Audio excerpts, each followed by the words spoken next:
An equation with a variable in the denominator is a fractional equation, okay? So this is numerator, this is denominator, okay?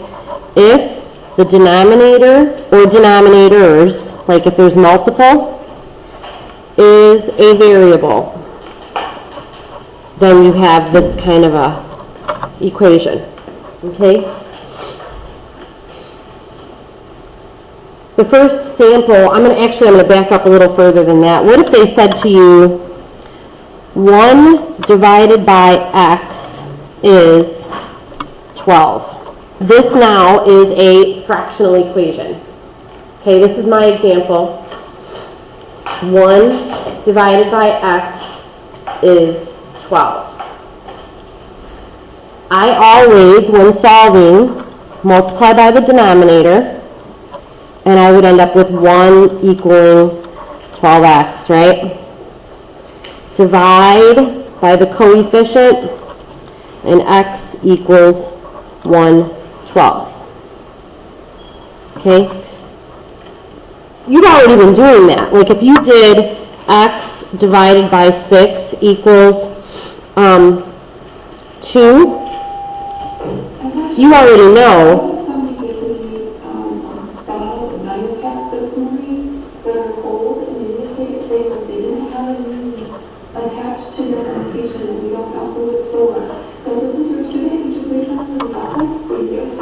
Any of you need to take Dimetap today or some other cold medication that you brought to the office without your name on it? Carry on. Okay, do you guys see these two problems, how we worked them? First, I multiplied by the denominator, then I had to clear it by dividing by the coefficient. Over here, the numerator was the variable, so I solved it right away. All right? I wanted to show you these because that will help you understand some of the processes we're going to be looking at today. Example 1. They give you a full-blown equation, 3 over x minus 1 over 4 is equal to 1 over 12.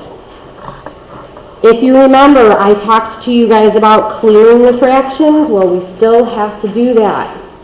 So I need the lowest common denominator of 12, 4, and x. 12, 4, and x. So if I just said 12 and 4, you would say, well, obviously it's 12, right? That x getting added in simply means x also has to be part of the denominator. So you're going to multiply all pieces by 12x. And in doing so, it'll cancel some stuff. In the first position, our canceling kills the x, leaving us with a 36. In the second position, our canceling reduces the 12 by a factor of 4, leaving us 3 times x times 1. And in the last position, the 12s reduce, leaving us x times 1. Now, is there anybody that's suspicious about this? So far, so good, you guys? Okay. Then you want to just simply solve it. I would add my 3x, and I would divide by 4. And if you checked it the way they showed you, you would indeed discover that that value is correct, okay?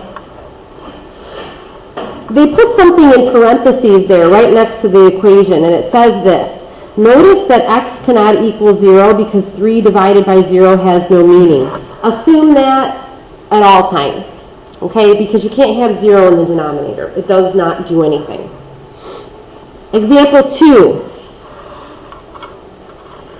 Example 2, I handle this one a little bit differently. I actually like to do it this way. I like these a little more. 2 minus x divided by 3 minus x equals 4 over 9. I like solution 2, okay, the one on the right. I prefer to solve these as a proportion. Remember, proportions are equal fractions. Okay, so this equal sign says this equals that. And in equal fractions, their cross products are equal to one another. Again, I like solution 2. If you want to do solution 1, go for it. But solution 2 is easier. So, because the cross products must equal one another, then I can write the following. The product of 4 and 3 minus x is equal to the product of 9 and 2 minus x. Distributing the 4 over the 3 and the negative x gives you 12 minus 4x. And distributing the 9 over the 2 and the negative x gives you 18 minus 9x. Okay? I'm going to subtract my 12 right here. That gives me a 6. And I'm going to add my 9x. And that gives me a 5x. So far, so good? Again, if you want to do this in 2 separate lines, you can. By dividing by 5, I end up with 6/5. You guys okay? All right.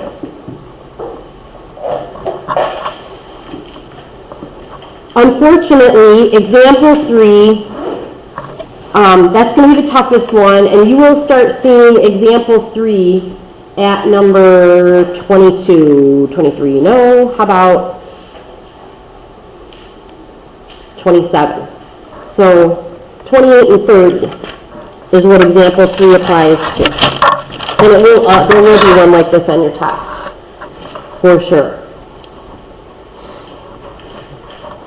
Okay, 2 over b squared minus b minus 2 over b minus 1 equals 1.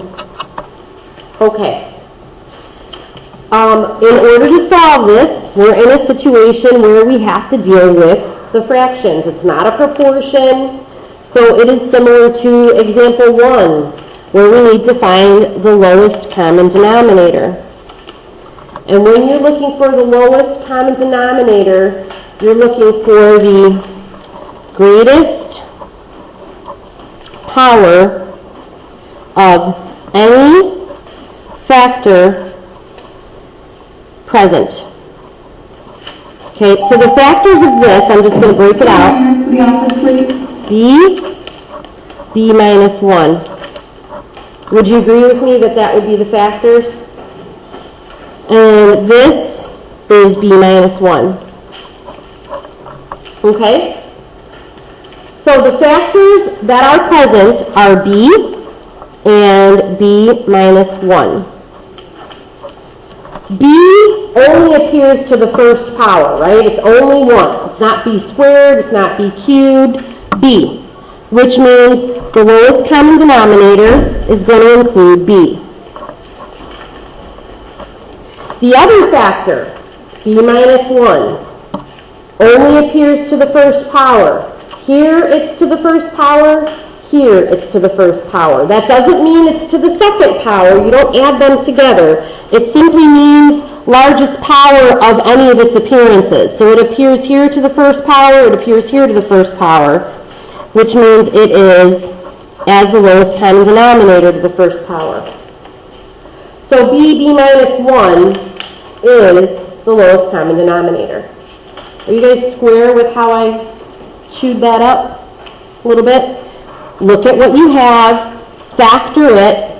Obviously this can't be factored, it's b minus 1, there's nothing else that comes out of both pieces.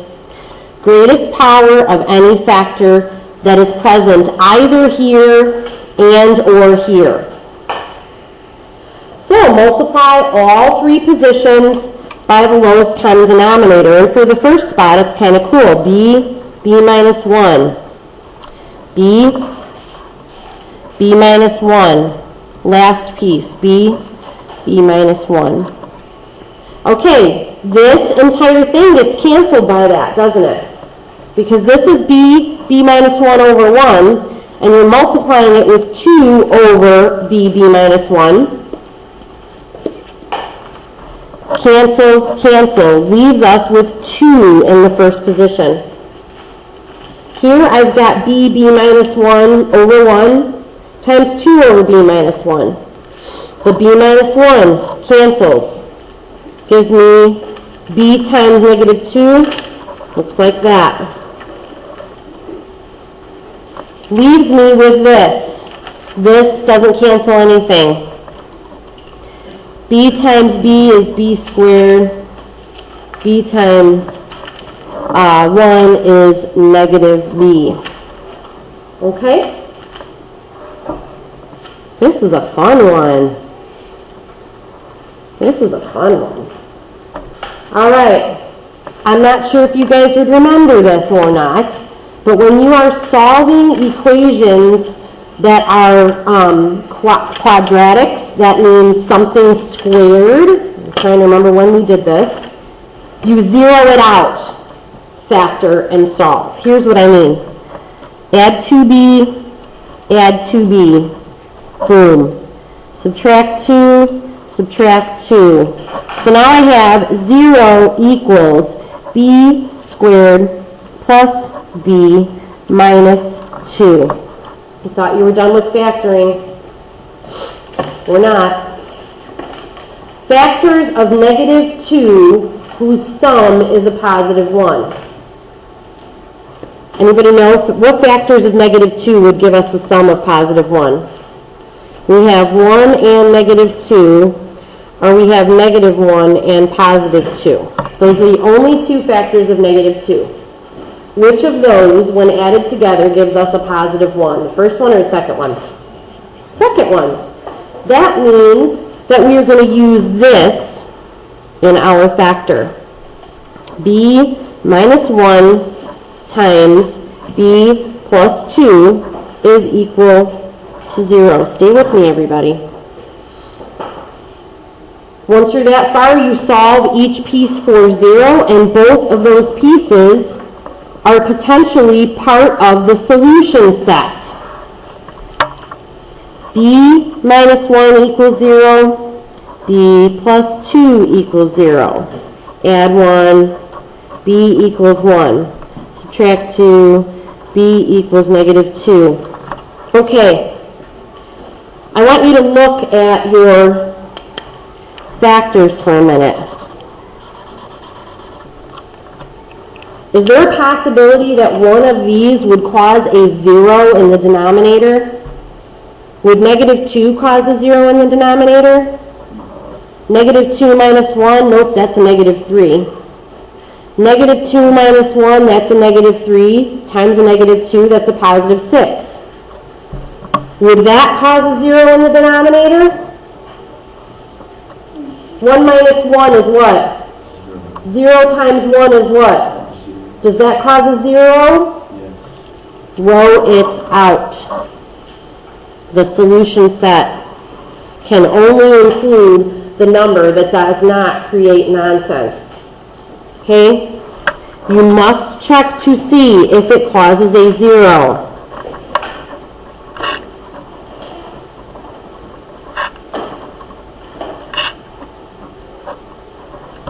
Okay? Remember, this is the denominator, right? That's the denominator. In either position, if I plug in that 1, I have caused nonsense. 1 minus 1 is 0. 1 minus 1 is 0. Can't have it. Negative 2 is the only one that works.